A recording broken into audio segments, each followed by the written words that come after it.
여러분 안녕하십니까? 오늘은 오경 11번째 강좌입니다. 오경과 3대 법전, 법전의 강의 오리엔테이션이 되는 강좌가 되겠습니다. 오경에는 역사 이야기들이 있습니다. 그렇지만 그 중심은 이스라엘 사람들이 지키던 법에 관한 내용입니다. 이 법들은 야훼 하나님을 섬기던 그 사회의 제도적 특성을 우리들에게 알려줍니다. 예언자들이 사회를 비판하는 기준은 오경입니다. 그래서 그들은 왕이나 제사장, 사회 구성원들이 오경의 법을 지키지 못한 것에 대해서 아주 신랄하게 비판합니다. 오경의 법은 구약 성서에서 가장 중심적인 위치에 있습니다. 그리고 야훼 신앙의 특징을 가장 잘 드러내주는 법이다 이렇게 볼 수 있겠습니다. 야훼 신앙은 왕정을 거치는 동안 많은 도전을 받았습니다. 우리가 성서에서 보는 이야기들은 왕조 신학에 의해서 왕조의 사관들에 의해서 많이 각색이 되고 또 채색된 그런 자료들입니다. 그렇지만 그 안에는 본래 야훼 신앙의 흔적들이 그대로 담겨 있습니다. 특히 오경의 3대 법전은 야훼 신앙의 특징이 되는 정신과 또 야훼 신앙의 내용을 그대로 담고 있는 것입니다. 이 야훼 신앙의 특징은 고대 근동의 다른 법전들과 비교할 때 확연히 드러납니다. 성서의 법은 고대 근동의 여러 법들과 교류하면서 더러는 그들을 본을 삼아서 각색하고 뺄 건 빼고 더할 건 더하고 해서 성서의 법이 됐기 때문에 그 다른 점들을 비교하면 야훼 신앙의 특징을 그대로 알 수 있게 되는 것입니다. 어떤 사회든지 법의 제정자들은 대부분 힘 있는 권력자들입니다. 그러나 그 법이 그 나라의 체제를 떠받치는 골격이 되기 위해서는 무작정 왕들의 또는 권력자들에게만 유리해서는 안 됩니다. 그 어느 정도 백성들이 납득하고 따라올 수 있어야지 그 법이 설득력이 있는 것이죠. 그렇기 때문에 또 한편으로 법은 민중을 배려하는 성격도 동시에 가지고 있습니다. 더욱이 이스라엘은 왕이나 권력자가 독점해서 법을 제정하지 못하게 되어 있습니다. 법의 제정자는 언제나 야훼 자신입니다. 이것은 뭘 얘기합니까? 다른 고대 근동은 전부 법을 제정하는 사람은 왕입니다. 왕의 말이 바로 법인데 이스라엘은 왕정을 견제하면서 그들에 의해서 도구가 되기 쉬운 법을 분리시키는 것입니다. 권력과 따로 분리시키고 법의 제정자는 오직 야훼 하나님이시다. 이렇게 중요한 야훼 신앙의 골자가 되는 것입니다. 그것은 권력자로부터 민중의 생명과 권리를 지켜나가려고 하는 의도가 거기에 내포되어 있는 것입니다. 그리고 왕도 법률을 옮겨 적어서 항상 옆에 지니고 다니면서 엄격하게 지켜나가야 됩니다. 신명기 17장에 있죠. 신명기라고 할 때 영어로 듀트로노미 합니다. 듀트로 하면은 세컨드, 두 번째 판이다 이런 얘기죠. 그러니까 복사본이다 이런 얘기입니다. 하나님의 법을 복사해서 왕도 옆에 놓고 그 법대로 다스려야지 왕이 법을 제정하고 제멋대로 법을 만들 수가 없습니다. 야훼 신앙의 두드러진 특징입니다. 법은 모세로부터 비록되었지만 모세 자신도 법의 창시자가 아닙니다. 법은 하나님께로부터만 받을 수 있습니다. 이스라엘 백성은 하나님과 만나는 계약을 체결하는 방식을 통해서 오경의 법들을 확정합니다. 이것은 법의 권위가 왕들의 권위를 훨씬 넘어서 있다는 것을 우리들에게 알려줍니다. 법은 왕보다 위에 있는 모세에게서 나오고 직접적으로는 하나님 자신으로부터 나옵니다.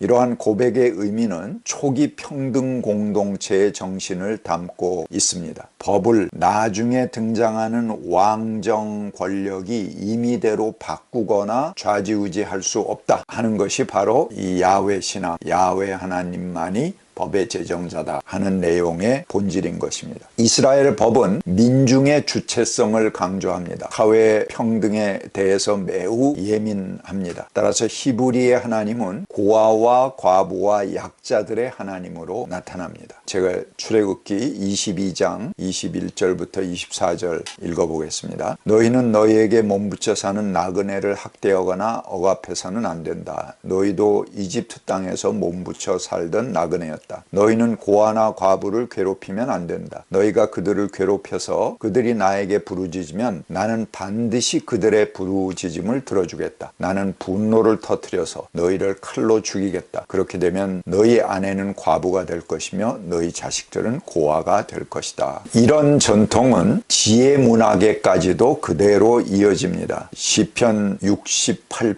그 거룩한 곳에 계신 하나님은 고아들의 아버지 과부들을 돕는 재판관이시다. 그리고 가난한 사람을 억압하는 것은 그를 지으신 분을 모욕하는 것이지만 궁핍한 사람에게 은혜를 베푸는 것은 그를 지으신 분을 공경하는 것이다. 잠언 14장 31절입니다. 이렇게 이스라엘 내에서 사회적 약자를 대하는 문제는 단순히 사회윤리적인 문제가 아닙니다. 자선 차원의 문제가 아니고 그들의 삶의 한 구조, 그 가운데 있는 중심입니다. 가장 중요한 신학이고 신앙적인 차원의 문제가 바로 가난한 사람들을 돕고 그들과 함께하는 것입니다. 저마다 정치인들이 자기 당이 정의를 추구하고 우리가 정의를 이룬다 그렇게 주장합니다. 그런데 성경이 말하는 정의는 무엇입니까? 그것은 지배자나 권력자들이 외치는 정의가 아니라 고아, 과부, 이방인 등 그 사회의 가장 밑바닥의 가난한 사람들이 얼마나 편하게 잘 살 수 있느냐 하는 것이 그 사회의 정의를 재는 척도라고 볼 수 있습니다. 우리가 야훼 하나님은 고아, 과부의 하나님, 약자들의 하나님이다 이렇게 말합니다. 이것은 단지 하나님께서 그들의 편에 서서 그들을 구제해 주시는 분이다 하는 말이 아닙니다. 이것은 성경에 나오는 모든 신앙적인 용어들, 신학적인 개념들은 바로 고아와 과부,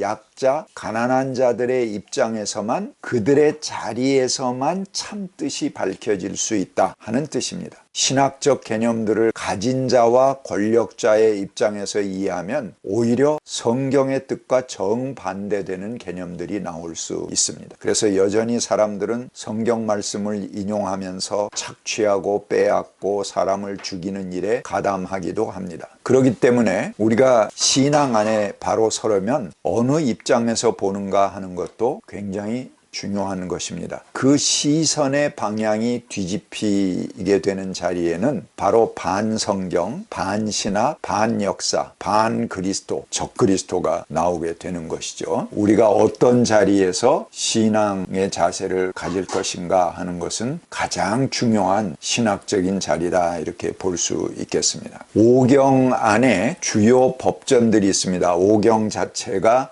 오경은 창세기, 출애굽기, 레위기, 민수기, 신명기 이 5가지 책을 얘기하죠. 주로 법률 자료를 담고 있습니다만 그 법들은 고대 이스라엘을 지켜나가는 핵심이었습니다. 우리가 법이라고 하면 주로 십계명만을 생각하기가 쉽습니다. 근데 십계명은 모태가 되는 법으로 후에 구체적인 상황 속에서 다양한 법률로 발전하게 됩니다. 이 발달된 법률집이 오경을 이루는 가장 중요한 골격이 됩니다. 이스라엘 법 중에서 가장 중요한 위치를 차지하는 3대 법전이 있습니다. 계약법전, 신명기 법전, 성결법전. 이 셋을 3대 법전이라고 하는데 후에 예언자들의 메시지는 이런 하나님의 법이 지켜지지 않는 것에 대한 질타들입니다. 그래서 오경의 주요 법전의 분포와 형성된 시기는 다음과 같이 볼 수 있습니다. 먼저 계약법전입니다. 출애굽기 20장 22절부터 23장 33절까지 이게 법률만 이렇게 모아놓은 아주 중요한 부분이기 때문에 이것을 특별히 계약법전이다 이렇게 부르는데요. 이게 가장 오래된 법전입니다. 가나안 정착 이후부터 다윗 말기까지 해당하는 연도에 모아진 법입니다. 그 다음에 신명기 법전이 또한 중요한데요. 신명기 12장부터 26장까지의 내용입니다. 이것은 북왕국 이스라엘이 멸망한 후에 히스기야와 요시야의 종교개혁 때 부각된 문서입니다. 그래서 이걸 신명기 문서, 신명기가 듀트로노미니까 D 문서 이렇게 이야기를 합니다. 그 다음에 성결법전은 레위기 17장부터 26장까지의 내용입니다. 예루살렘이 멸망한 이후에 포로기에 작성된 문서입니다. 포로기 때 된 것이 이제 프리스트리 라이트, 그래서 피자료다 그렇게 부른다고 제가 창세기 1장 설명할 때 말씀드렸습니다. 그 다음에 다양한 이제 제사법전들이 있습니다. 이 제사법전은 피문서, 제사장들이 집대성한 문서다 그랬죠. 이거는 여러 군데 이렇게 분산되어 있습니다. 제사장들의 주요 관심은 자기들의 종교적 관습, 제사드리고 야훼 종교를 유지해 나가는 그런 관습들을 적은 것입니다. 이미 나란 망하고 바벨론의 포로로 가 있기 때문에 제사 드릴 수가 없습니다. 이 제사장들이 위기의식을 느끼고 자기들이 종교 행위를 하던 그런 법들을 전부 집대성해서 여기저기에 이제 분산해 놓은 그런 법들입니다. 뭐 제사는 어떻게 마련하고 그 성전 안의 구조는 어떻고 제물은 어떻게 드려야 되고 뭐 이런 것들을 잡다하게 적어 놓은 것인데요. 그걸 제사법전이라고 합니다. 그러나 중요한 법은 아까 얘기한 계약법전, 신명기법전, 성결법전 이 세 가지를 3대 법전이라고 합니다. 제사법들은 오늘 우리가 보기에는 굉장히 지루하고 재미없는 거예요. 어디부터 어디까지는 몇 규빗이고 어디부터 자기들의 성전 제사법을 모아놓은 것이 바로 제사법전이다 이렇게 볼 수 있습니다. 그 다음에 별도의 법률 자료가 10계명입니다. 출애굽기 20장과 신명기 5장에 나온 것이 10계명법이다 이렇게 볼 수 있습니다. 다음 시간엔 10계명에 대해서 다루겠습니다. 그런데 이런 성서의 중요한 법전들은 고대 근동에 그거보다 훨씬 더 오래전에 된 법전들이 있습니다. 거기서 영향을 받았고 배워온 것들입니다. 이스라엘의 법을 우리가 볼 때 10개 영화 혹시 여러분 보셨는지 모르겠어요. 거기 보면은 모세가 이제 그 시내산 위에 올라가서 기도를 하는데 하늘에서 이렇게 쫙 번개가 치면서 불로 쫙 와서 돌에다가 이렇게 지져주잖아요. 그걸 보시고 여러분들이 이스라엘의 법은 하나님에게 직접 받았다, 번개로 받았다 이렇게 생각할 수 있는데 그거는 이제 하나의 영화의 이미지고요. 고대 근동에 있던 다른 모든 법들을 참고하고 거기서부터 수정하거나 또는 자기들의 특징을 그대로 드러나게끔 뺄 건 빼고 더할 건 더해서 만든 것이 이스라엘 법입니다. 고대 근동의 법전들과 비교해 볼 때 오히려 성서의 법의 특징을 명확하게 알 수가 있습니다.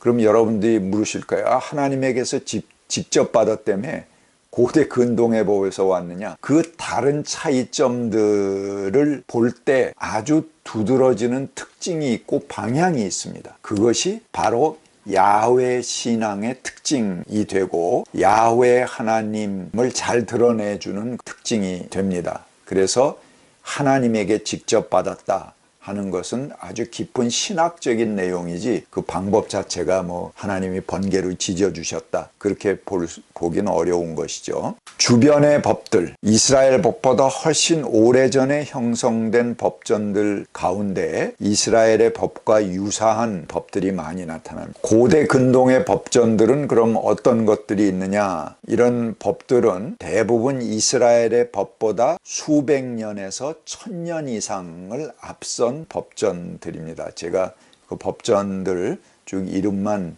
읽어드리겠습니다. 우르남무 법전이 있습니다. 그리고 수메리안 법전이 있고요. 암미사두카의 칙령, 리피트 이스타르 법전, 에슌눈나 법전, 함무라비 법전, 유명한 법전이죠. 함무라비 법전은 이스라엘의 가장 오래된 법전보다도 약 500년에서 700년 앞서 있는 그런 법전입니다. 중아시리아 법전, 히타이트 법전, 신바벨론 법전 이런 것들이 있고 그런 법전들에서 영향을 받아서 형성된 것이 주요 법전들이다. 3대 법전, 특별히 계약법전, 신명기법전, 성결법전을 우리가 주목해 봐야 된다 하는 걸 말씀드렸습니다. 감사합니다.